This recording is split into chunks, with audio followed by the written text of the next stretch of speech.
bakit siya kaya sa kaniya na lang nagpadala.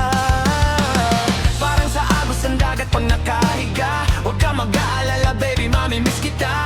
Malayo ka man sa aking tabi, nagpaalam ng bibig sa bibig. Balak kong hihintayin ang muli mong pagbabalik, 2 buwan ang pagkalayo natin. Baby, mag-ingat ka dyan